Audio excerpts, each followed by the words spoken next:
नौकरी सरकारी तो एक देले शादी पापा दे के 4 चक्का गाड़ी।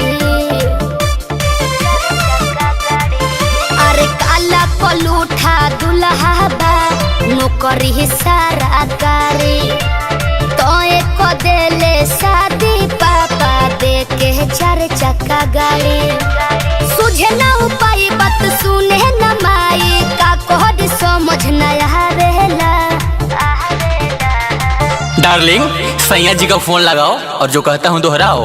क्या कहत पति से बिना मर्जी के दुल्हन जे भी बनावेला। अच्छा तैयार मजा मरिया भातार पछतावेला। यार मजा मरिया भातार पछतावेला। पागल बड़ा का पूरा का पूरा।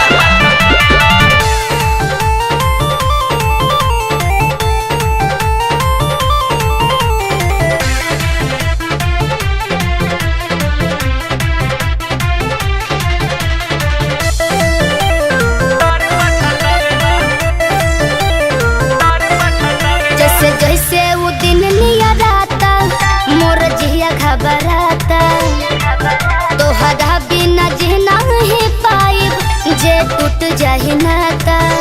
कि कहत खेललू दोल्हा पाती आवासाइल बड़ू हो ना जी नई हरवा मेला भरवा से नसाइल बड़ू हो।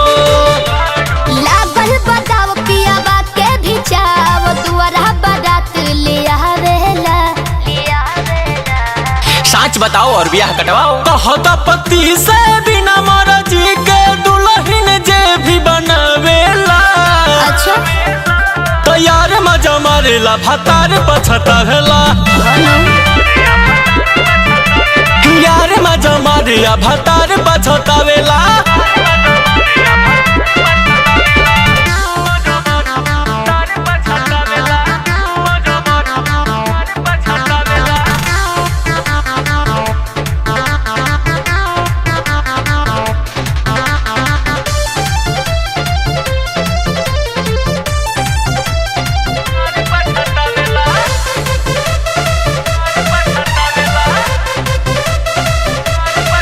प्रियदर्शी तू ही कुछ सोचा जन कहरब उपाय दोसर डाली गले बर माला मर जाए जहर खाए।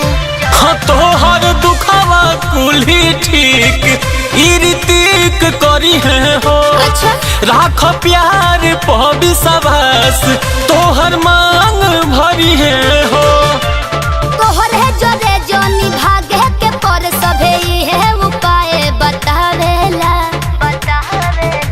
बात समझाओ और दहेज बचाओ। कहत पति से बिना मर्जी के दुल्हन जे भी बनावेला। तैयार मजा मारला भातार पछतावेला।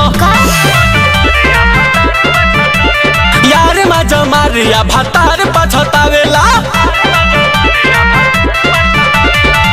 अच्छा समझाओ और नहीं तो झूठ खिलाओ।